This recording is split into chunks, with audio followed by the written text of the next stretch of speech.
Help me reach 2,000 subscribers. They say a man's silence often hides more power than his words. When my wife mocked me that night, I didn't argue, I didn't shout. I just listened and remembered. It happened during dinner. We were sitting across the table, candles flickering between us, but there was no warmth left in that room.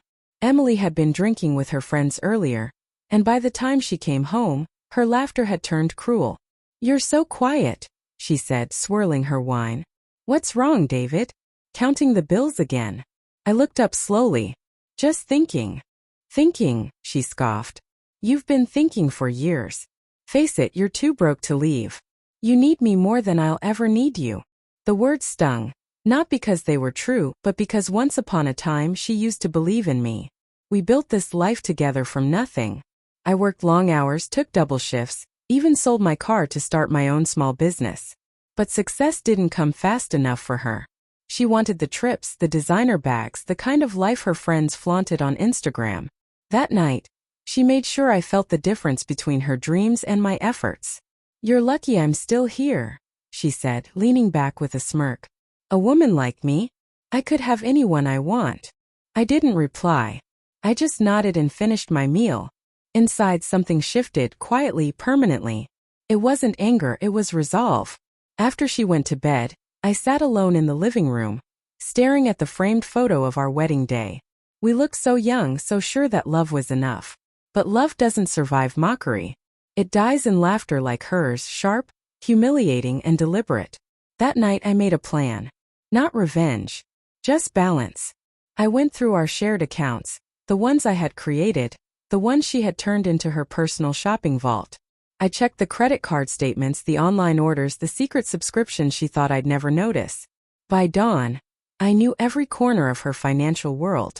When she woke up the next morning, I kissed her forehead as usual. She smiled lazily, unaware. I made her breakfast, poured her coffee, and told her I'd handle the bills today. And that's when I started freezing her cards one by one. The first freeze didn't raise any suspicion. When Emily went to grab her morning latte and her card declined, she just rolled her eyes and texted me, "Bank's glitching again. Fix it." I replied, "On it." By noon, I had frozen all 4 of her cards. Credit, debit, store, travel. It wasn't about the money anymore, it was about control. The same control she'd thrown in my face when she said I couldn't leave. That evening, she came storming through the door. "David, what the hell is going on? Every card I have is locked. I couldn't even pay for gas." I looked up from the laptop, calm as ever. "That's odd. Maybe the bank got tired of your shopping habits." She blinked. "Excuse me." "Or maybe," I said, leaning back in my chair, "the man who pays for everything decided he's done financing his own humiliation." For the first time in years, she didn't have a comeback. Just silence. I stood up and walked past her into the kitchen. "Dinner's in the fridge," I said. "I'm heading out." I didn't go far. I drove to my storage unit, a small space I'd been quietly renting for months. Inside were the things that mattered to me. My father's tools, my mother's piano sheet music, some paintings I'd collected over the years. I stayed there for a while, just breathing, feeling something I hadn't felt in a long time, peace. When I returned home, Emily was pacing. "You can't just cut me off, David. That's financial abuse." I laughed softly. "No, Emily. Financial abuse is using my hard work to feed your ego. This," I gestured around the room, "is reality catching up." She tried to grab my phone. "Unfreeze them. Now." "Sure," I said. "Once you pack your things." Her eyes went wide. "You're kicking me out? I'm giving you freedom. Isn't that what you wanted?" She stared at me like she was seeing a stranger. Maybe she was. Because the man standing in front of her wasn't the quiet, patient husband anymore.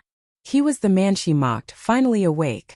I walked upstairs, opened our closet and started packing, not hers, mine. Within hours, I listed half the furniture online, the car, even the diamond bracelet I bought her on our 2nd anniversary. It sold in minutes. The money went straight into my new account, one she couldn't touch. By midnight, everything she used to boast about was gone. The next morning, Emily woke up to an empty house. The marble counter where she once lined her perfumes was bare. The living room echoing with silence where our arguments used to fill the air. Only her voice remained small, uncertain, no longer laced with superiority. She found me in the driveway, standing beside a pickup truck loaded with boxes. "Where are you going?" she asked, her tone trembling. "Somewhere I can breathe," I said. "You said I was too broke to leave, remember? Turns out I just needed motivation." She crossed her arms, masking fear with arrogance. "You think freezing my cards and selling stuff makes you powerful? You'll come crawling back. You always do." I smiled. "You're right. I used to. But not this time." She followed me, shouting now. "You can't just leave me with nothing." I stopped, turned, and looked her in the eye. "I didn't leave you with nothing, Emily. You did that all by yourself. Every time you laughed at me instead of standing beside me. Every time you used my effort to buy your validation. I just took back what was mine." Her face hardened. "You'll regret this." I shrugged. "Maybe. But at least I'll regret it in peace." As I drove away, I caught one last glimpse of her through the rearview mirror, standing barefoot on the porch, her pride collapsing in slow motion. Over the next few days, I stayed at a small cabin on the edge of town. The silence there was different, not empty but cleansing. I started running again, cooking for myself, sleeping without tension. I realized how long I'd lived under the weight of someone else's expectations. A week later, she texted me, "Can we talk?" I didn't reply. An hour later, another. "I'm sorry." Still nothing. That night, I opened my laptop and looked at the listings. Everything was sold. The accounts were clean. I had a new start waiting. And then, almost out of habit, I opened our old shared email and saw an unread message she had accidentally sent to herself months ago. A receipt for a resort booking, 2 guests, 1 room under her maiden name. Dated 3 months before that dinner. I closed the laptop slowly. I didn't feel anger. Just relief. She had freed me long before she realized it. The next morning, I transferred the remaining balance to a savings account labeled New Beginnings.